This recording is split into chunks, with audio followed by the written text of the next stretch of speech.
नमस्कार. ट्रिग्नोमेट्रिक रेशोच्या व्हॅल्यूज कशा काढायच्या हे आपण आधी काही व्हिडिओजमध्ये बघितलंय. त्यानंतर त्याचे स्टँडर्ड अँगल आहेत, 60 डिग्री असेल, 90, 180 किंवा 30 डिग्री. त्याच्या काय स्टँडर्ड व्हॅल्यूज आहेत त्याचा आपण चार्ट पण तयार केला होता. त्या कशा लक्षात ठेवायच्या ह्याची ट्रिक पण बघितली होती. हे झालं सगळं पॉझिटिव्ह अँगलसाठी. म्हणजे थीटा हा पॉझिटिव्ह असेल तर त्यानंतर जर 2π पेक्षा जास्त आलं तर मग ते कसं कॅल्क्युलेट करायचं, मग अँटी क्लॉकवाईज ते एक ऍड करत जायचं वगैरे, हे सगळं आपण बघितलंय. ते सगळं आपण पॉझिटिव्ह अँगलसाठी बघितलं होतं. म्हणजे थीटा पॉझिटिव्ह असेल तर. पण थीटा जर निगेटिव्ह असेल तर म्हणजे तो अँटी क्लॉकवाईज तिथे जाणार, असा त्या डायरेक्शनने जाणार. कारण थीटा पॉझिटिव्ह म्हणजे काय, थीटा आपण कुठल्या रेफरन्सने आपण कन्सिडर करतो तर एक्स ऍक्सिसने. सो एक्स ऍक्सिसला आपण थीटा हा अँगल घेतलेला आहे, त्यामुळे तो ह्या डायरेक्शनने आपण थीटा काउंट करत जातो. इथे आल्यावर परत 2π होतो, म्हणजे 360 होतो वगैरे. सो ह्या डायरेक्शनने गेला तर तो मायनस थीटा होईल. सो मायनस थीटा हा जर अँगल असेल तर टॅनची व्हॅल्यू म्हणा किंवा कॉसची व्हॅल्यू ही काय येईल, आणि ती मायनस थीटाची व्हॅल्यू आणि थीटाची व्हॅल्यू मीन्स कॉस थीटा आणि कॉस ऑफ मायनस थीटा, ह्या दोन व्हॅल्यूचं एकमेकांमध्ये काय रिलेशन असेल. म्हणजे सपोज आपल्याला पॉझिटिव्ह अँगलच्या व्हॅल्यूज काढता येऊ शकत असतील तर त्यावरून निगेटिव्ह व्हॅल्यूज म्हणजे निगेटिव्ह अँगलच्या सुद्धा व्हॅल्यूज काढता येऊ शकतात का, यासाठी आपण पॉझिटिव्ह अँगल आणि निगेटिव्ह अँगलचं एकमेकांशी असलेलं ट्रिग्नोमेट्रीमधलं रिलेशन आपण इथे बघणार आहोत. त्यासाठी अर्थात पुन्हा युनिट सर्कलचा यूज करायचा आहे. आणि आपल्याला एकदा साईन आणि कॉसच्या संदर्भात आपल्याला रिलेशन मिळालं की पुरेसे आहे आपल्याला, कारण त्यावरून आपण टॅन, कॉट किंवा सेक वगैरे सगळ्यासाठी फाइंड आउट करू शकतो. सो युनिट सर्कल घेतलाय. त्याच्यानंतर आपल्याला आतापर्यंत माहीत झालंय की हे या युनिट सर्कलवरचा कुठलाही PXY पॉईंट घेतला then X indicates cos theta and Y indicates sine theta, ह्या व्हॅल्यूज त्या मिळतात आपल्याला, हे माहिती आहे.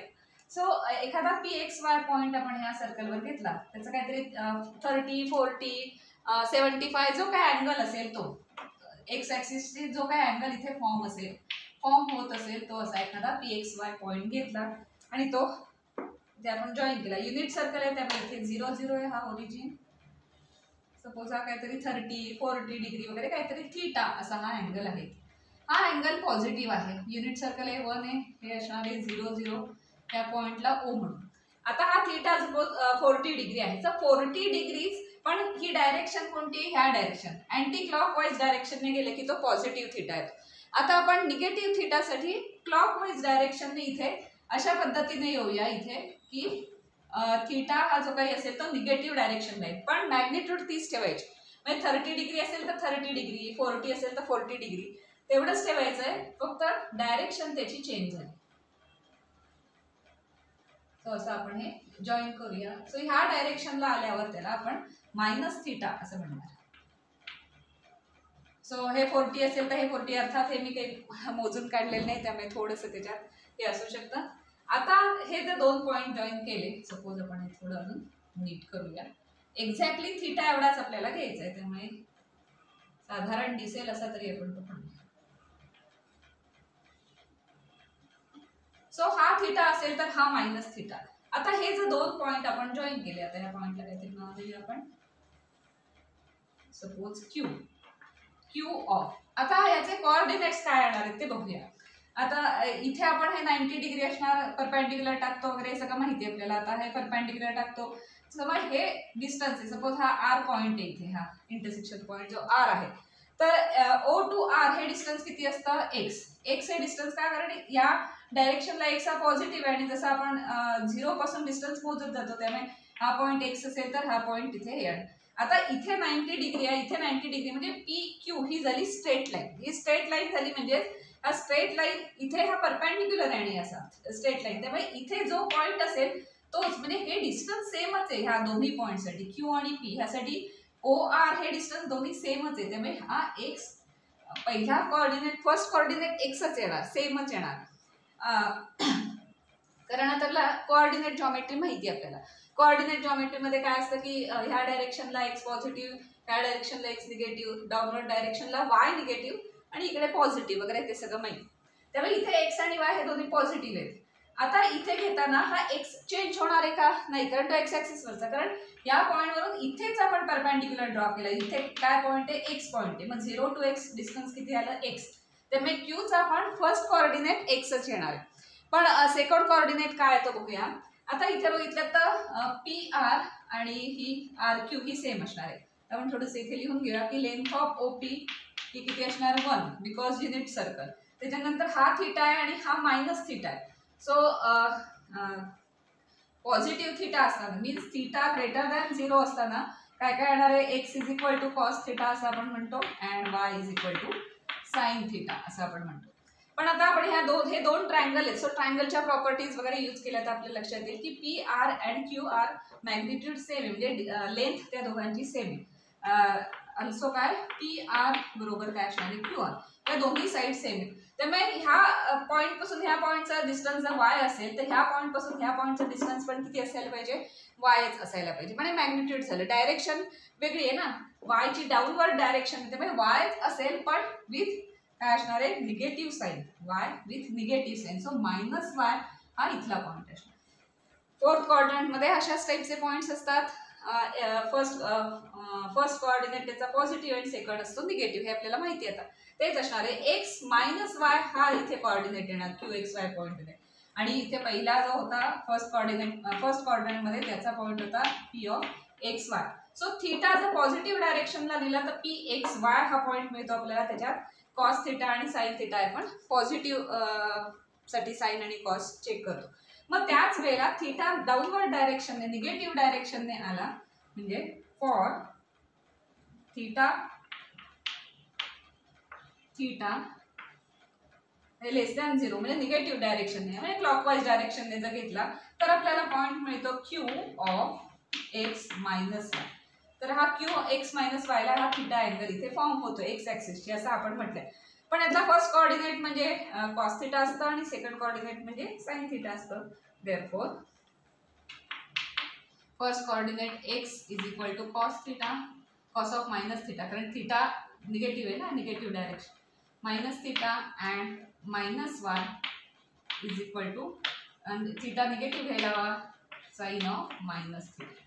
सो हा जो सगळा कोऑर्डिनेट येते विथ साइन घ्यायचा. विथ साइन हा जो कोऑर्डिनेट आहे तो काय इंडिकेट करणार साइन ऑफ मायनस थीटा, आणि हा कोऑर्डिनेट काय इंडिकेट करतो कॉस ऑफ मायनस थीटा. आता आपण जर ऑब्झर्व केलं तर थीटा पॉझिटिव्ह असताना पण कॉस थीटाची व्हॅल्यू x आली अँड थीटा निगेटिव्ह असताना पण कॉस थीटाची व्हॅल्यू x आली. याचा अर्थ काय, इन जनरल काय स्टेटमेंट आहे तर cos of theta is equal to cos of minus theta असतं. आणि हे फॉर ऑल थीटा असणार आहे, कुठलाही थीटा घेतला तरी कॉस, कारण ह्याला आपण पुढे कधीतरी येईल हा विषय की इव्हन फंक्शन ऑड फंक्शन वगैरे असं, किंवा कॅल्क्युलस ही एक प्लेलिस्ट तयार केलेली आहे मी, त्याच्यात फंक्शन हा टॉपिक आहे. तिथे इव्हन फंक्शन आणि ऑड फंक्शन असा कन्सेप्ट आहे. सो त्याच्यात तुम्ही जाऊन बघितलं तर ही एक्झाम्पल्स दिली आहेत मी की कॉस हे इव्हन फंक्शन आहे, त्यामुळे cos of theta is equal to cos of minus theta and sine is odd function. Therefore आता साइन आणि मायनस ह्याचं काय रिलेशन आलं, त्यामुळे साइन थीटा आणि साइन ऑफ मायनस थीटा म्हणजे काय आलं मायनस, आणि इथे y ची व्हॅल्यू साइन थीटा घेतली की minus sine theta. So sine आणि कॉसचं थीटा असताना आणि मायनस थीटा असताना एकमेकांशी काय रिलेशन आहे हे एकदा आपण इथे एस्टॅब्लिश केलं की त्यावरून आपल्याला टॅन सेक वगैरे ह्याच्यासाठी काढता येईल. आता हे सगळं आपल्याला मिळालं, त्यावरून काय लक्षात आलं आपल्याला cos of minus theta is same as cos theta. So आता आपण असं लिहिणार आणि हे लक्षात ठेवायचं आणि चांगलं लक्षात ठेवायचं, कारण हे बरेच ठिकाणी लागतं. ट्रिग्नॉमेट्री पुढे कॅल्क्युलसमध्ये सगळीकडे लागतं. पटकन आपल्याला अँगल काढायचं, अँगलशी रिलेटेड काही आलं तर हे माहिती असायला हवं की cos of minus theta and cos theta same असतात, त्याच्यात काही डिफरन्स नाही, दोन्हींची आन्सर सेमच येणार आहे. Plus sine of minus theta किती येतं बघा, sine of minus theta is equal to sine of minus theta means minus Y, but y means काय साइन थीटा, त्यामुळे मायनस ऑफ साइन थीटा. हे ऑड फंक्शन आहे त्यामुळे अशा पद्धतीने आहे. सो लक्षात आलं cos of minus theta is equal to cos theta असतं and sine of minus theta is equal to minus of sine theta. So sine of -45 जर आपल्याला कॅल्क्युलेट करायचे आले तर ते 1/√2 नुसतं नाही येणार, कारण साइन ऑफ मायनस थीटा म्हणजे मायनस साइन बाहेर आणायचं, मग साइन थीटाची व्हॅल्यू कॅल्क्युलेट करायची आणि ते मायनस साइन त्याला द्यायचं आणि मग जे काही आन्सर येईल ते त्याचं आन्सर असणार. सो हे दोन रेशो चांगले लक्षात ठेवा, त्यावरून पुढचे रेशो येतीलच लक्षात. आता टॅन ऑफ मायनस थीटा काय, आता हे लक्षात येईल tan of minus theta means काय असतं sine of minus theta upon cos of minus theta, but sine of minus theta is minus sine theta and cos of minus theta is नुसतंच cos theta. So minus sine राहीलच तसं आणि हे theta theta, त्यामुळे sine theta upon cos theta is tan theta. That implies tan of minus theta is equal to minus tan theta. So ते साईनसाठी आहे, तसंच टॅनचं पण होतं. Tan of minus theta calculate करायचं असेल तर टॅन थिटा कॅल्क्युलेट करायचं आणि मग नंतर फक्त मायनस साईन त्याला द्यायचं. जसं टॅनचं आहे तसंच कॉटला पण लागू होतं, बिकॉज कॉस अपॉन साईन आहे ना, आणि हे मायनस साईन तसंच राहतं कारण साईन ऑफ मायनस थिटाचं मायनस साईन बाहेर येतं. So cot of minus theta is equal to minus cot theta. आता फक्त सेम साईन कोणाचं राहील, कॉसचा जो रेसिप्रोकल आहे, कॉसचा रेसिप्रोकल काय आहे 1 अपॉन सेक, त्याचं फक्त sec. So sec of minus theta is equal to 1 upon cos ना, त्यामुळे 1 अपॉन कॉस केलं तर कॉसचं काही चेंज होत नाही, म्हणजे सेकचं पण चेंज होणार नाही. Sec of theta. So sec of minus theta is sec theta and कोसेकचं चेंज होणार बिकॉज 1 अपॉन साइन आहे. Cosec of minus theta is equal to minus cosec theta. So ही रिलेशन्स पण नीट लक्षात ठेवा. Negative angle and positive angle याच्यात त्यांच्या त्या रिलेशन म्हणजे त्या ट्रिग्नोमेट्रिक रेशोमध्ये काय रिलेशन आहे हे नीट लक्षात ठेवा, कारण हे बरेचदा तुम्हाला यूज करावं लागतं. तर ते लक्षात असलेलंच बरं. प्रत्येक वेळेला हे सगळं युनिट सर्कल काढून मध्ये असं असतं आणि म्हणून मध्ये आहे वगैरे एवढं करत बसणार नाही आपण. त्यामुळे ह्या लक्षात ठेवायचे. साही रेशोचे मायनस थिटा आणि थिटा यांची रिलेशन्स काय ती लक्षात ठेवायची. त्यामुळे आता मायनस थिटा असा जरी अँगल आला तरी आपण काढू शकतो. साईन थिटा म्हणजे थिटा अँगलचा आधी रेशो काढून घ्यायचा आणि मग ठरवायचं की तो मायनस ऑफ साईन थिटा आहे क्या, त्याचा चेंज होत नाही किंवा चेंज होतो, हे त्या रेशोवरनं लक्षात येईल आणि त्याप्रमाणे त्याचा आन्सर आपल्याला लिहिता येईल. काही एक्झाम्पल्स बघूया आपण. अँगल इथे फाइंड आउट करायचे आपल्याला. Find first sine of minus pi 5/2. So first आपण एक्झाम्पल घेऊया. साइन ऑफ मायनस 5 पाय/2 म्हणजे 5 इंटू पाय/2 हे जर आपल्याला काढता आलं तर मायनस 5 पाय/2 हे पण आपल्याला काढता येईल. तर थोडंसं आपण ते सर्कलमध्ये चेक करूया की 5 पाय/2 एक्झॅक्टली कुठे येतं. मग ते पाय/2 ची व्हॅल्यू घेतली तर तीच 5 पाय/2 ची येते का वगैरे थोडं चेक करूया.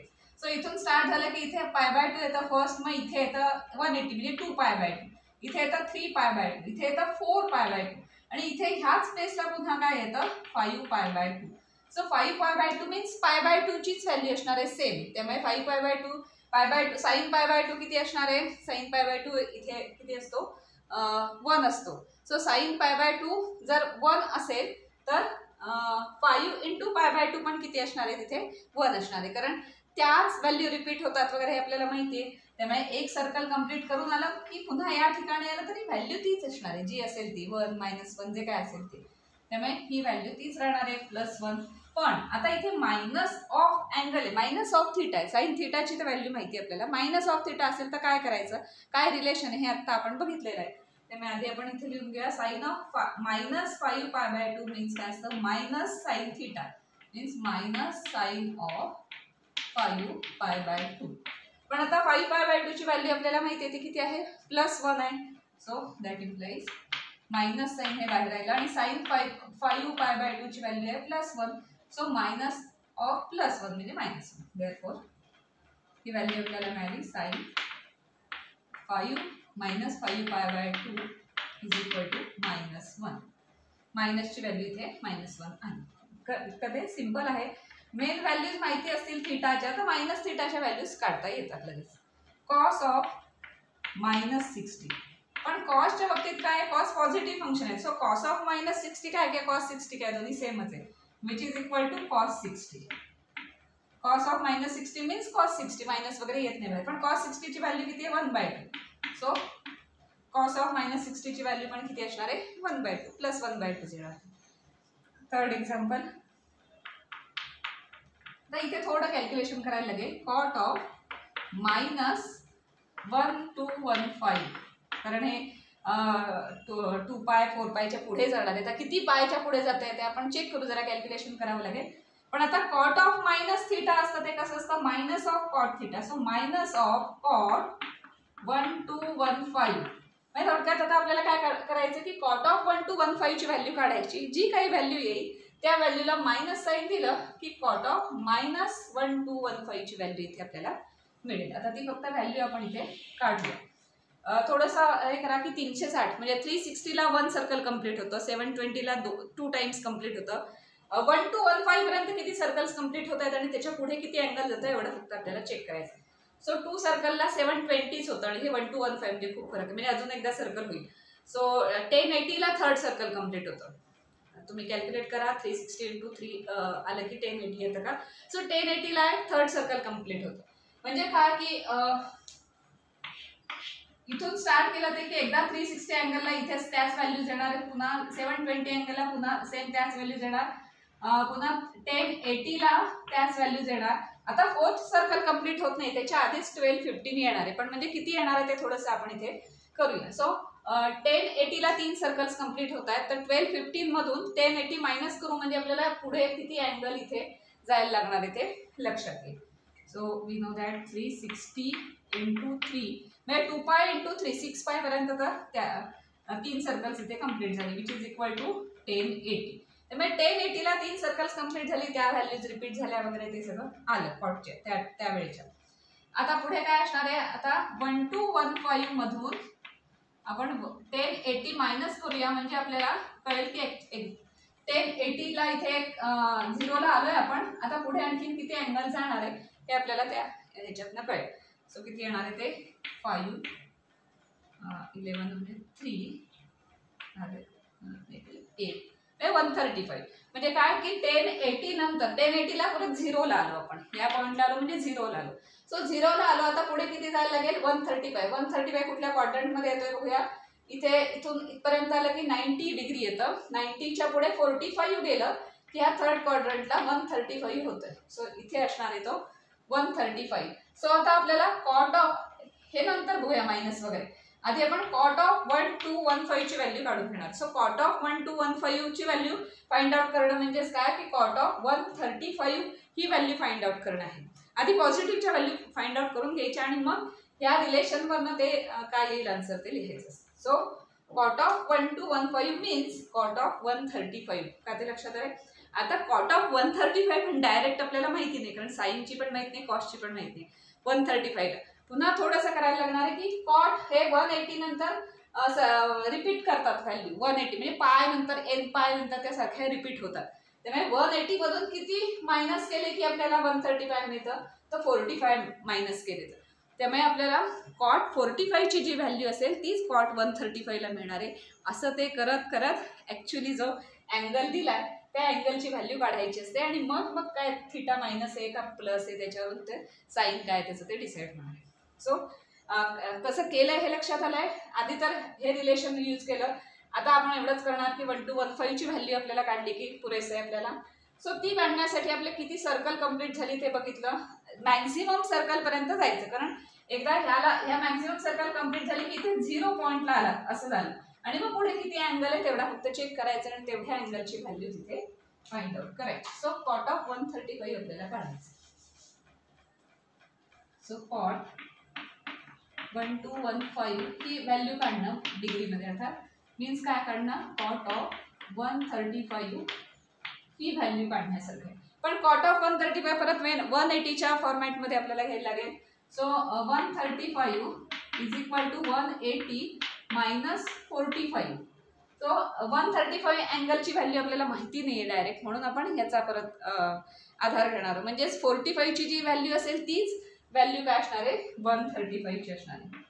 देअरफॉर कॉट ऑफ 135 ही व्हॅल्यू काढायची, म्हणजेच कॉट 45 ही व्हॅल्यू काढायची. पण व्हॅल्यू ही काढली तरी आपल्याला कशाची हवी 135 ची हवी. त्यामुळे ते कुठल्या क्वाड्रंटमध्ये आहे त्याचं काय साईन येईल वगैरे ते सगळं तेच राहणार आहे. त्यामुळे कॉट ऑफ 135 ची व्हॅल्यू फाइंड आउट करणं म्हणजे कॉट 45 ची व्हॅल्यू काढणं बरोबर आहे, पण साईन कशावरनं ठरणार आहे 135 ह्या अँगलवरनं.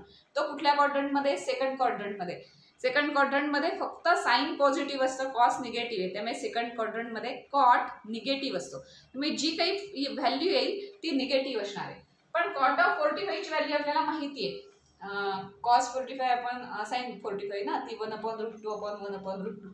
तो चार्ट, म्हणून ते स्टँडर्ड अँगलचा चार्ट आपण एक फॉर्म केलाय जो तुम्ही लक्षात ठेवायचा. म्हणजे इथे स्टँडर्ड अँगल पर्यंत आपण आणलं की त्या व्हॅल्यूज आपल्याला माहिती असतात, त्या आपण इनपुट करू शकतो. So cos 45 is 1. सो ही व्हॅल्यू 1 झाली, but cos 45 degree is equal to 1. म्हणून cot 135 1 असायला पाहिजे होती, पण cot 135 हे कुठल्या क्वाड्रंट मध्ये आहे? Second quadrant.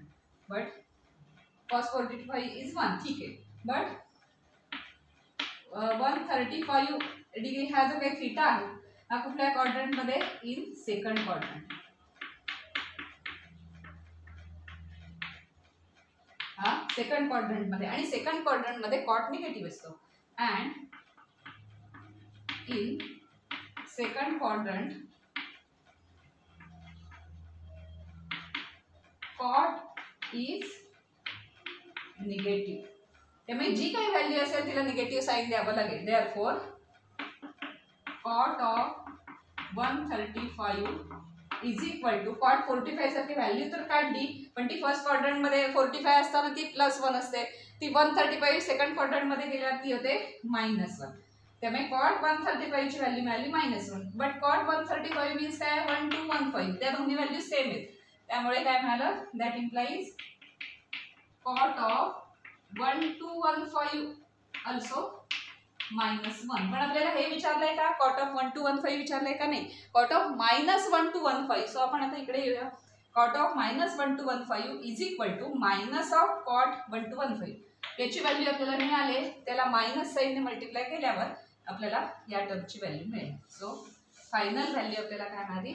That implies cot of -1 to 1.5 is equal to minus of this value, minus of -1 is equal to +1.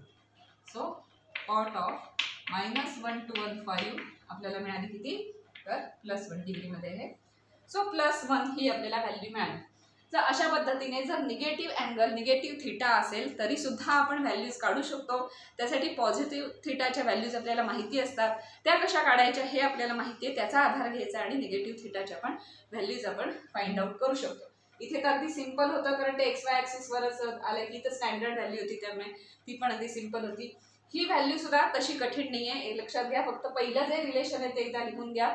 त्याच्यानंतर जो पॉझिटिव्ह थीटा आहे त्याची व्हॅल्यू कशी काढायची ह्याचे आधीच्या व्हिडिओमध्ये पण आपण बघितले. ते कसे सर्कल कंप्लीट होतात, ते किती मॅक्झिमम सर्कल होतात तेवढी मोजायची, आणि मग पुढचा राहिलेला रिमेनिंग अँगल किती आहे तेवढा लक्षात घ्यायचा. मग त्या रिमेनिंग अँगलमध्ये सुद्धा ते जे स्टँडर्ड अँगल आहेत त्यांचं यूज करायचं, कारण फक्त आपल्याला स्टँडर्ड अँगलच्याच व्हॅल्यूज माहिती आहे. आपण इन जनरल कुठल्याही साइन आणि कॉसची व्हॅल्यू काही पाठ करून ठेवत नाही, त्यामुळे फक्त स्टँडर्ड अँगलच्या व्हॅल्यूज माहिती आहेत. त्यामुळे त्याचा पुन्हा इथे उपयोग करायचा आणि त्या पद्धतीने या व्हॅल्यूज काढायच्या. व्हॅल्यू इथे 135 ची हवी होती, हे काय लक्षात आहे की 135 ची व्हॅल्यू हवी. सो कॉट 135 वॉट एव्हर तुम्ही 45 वापरा, 60 वापरा, जो काही स्टँडर्ड अँगल वापरा, पण 135 फायनल काय असणार आहे? तो सेकंड क्वाड्रंट मध्ये जर कॉट निगेटिव्ह असेल तर ती व्हॅल्यू निगेटिव्ह येणार आहे, हे लक्षात ठेवायचं. ते तर तेवढ्यासाठी त्या साईनसाठी ते चुकेल नाही. तर सो ते पण आहे की नुसती मॅग्निट्यूड काय आलं तेवढं नाही, तर त्याची डायरेक्शन काय, म्हणजे त्याची कोणत्या क्वाड्रंटमध्ये हे पण महत्त्वाचं असतं. मग त्या क्वाड्रंटमध्ये ती व्हॅल्यू काय असेल ते पण बघावं लागतं. त्याप्रमाणे त्याला तो मायनसने मल्टिप्लाय करायचं का तसंच ठेवायचं ठरेल. या सगळ्या पॉझिटिव्हच्या एकदा व्हॅल्यूज काढून पॉझिटिव्हची व्हॅल्यू एकदा आपल्याला मिळाली की मग काय एका स्टेपमध्ये आपल्याला जो निगेटिव्ह अँगल विचारलाय त्या अँगलची पण व्हॅल्यू इथे काढता येऊ शकते. म्हणून साही रेशोचे हे लक्षात ठेवा की sine of -θ is equal to minus sine theta, किंवा cos of -θ is equal to cos theta. So कोणाच्या निगेटिव्हचे अँगल पॉझिटिव्ह सारखेच सेम राहतात, कोणाचे निगेटिव्हचे अँगल मायनस होऊन मल्टिप्लिकेशन, म्हणजे मायनस हे मल्टिप्लिकेशनमध्ये येतं वगैरे, हे सगळं त्या साही रेशोचं नीट लक्षात ठेवा. म्हणजे कुठलाही अँगल आला तर तो तुम्हाला काढता येईल, हे तर आहेच. शिवाय पुढे म्हटलं तसं जसं तुम्ही पुढच्या वर्गांमध्ये जाल तेव्हा कॅल्क्युलस येणार आहे, किंवा अजून पुढे अल्जेब्रामध्ये सुद्धा, किंवा जिथे जिथे ट्रिग्नॉमेट्री लागेल तिथे कधीही पटकन तुम्हाला हा कन्सेप्ट यूज करायला लागतो ऑड इव्हन फंक्शनचा. सो कॉट ऑफ -θ म्हणजे काय, मायनस कॉट थीटा, हे कुठेतरी तुम्हाला एक्झाम्पल सॉल्व्ह करताना वगैरे यूज करायला लागू शकतं. त्यामुळे हे लक्षात ठेवा की -θ आणि थीटा यांच्या ट्रिग्नॉमेट्रिक रेशोचं एकमेकांचं रिलेशन काय आहे.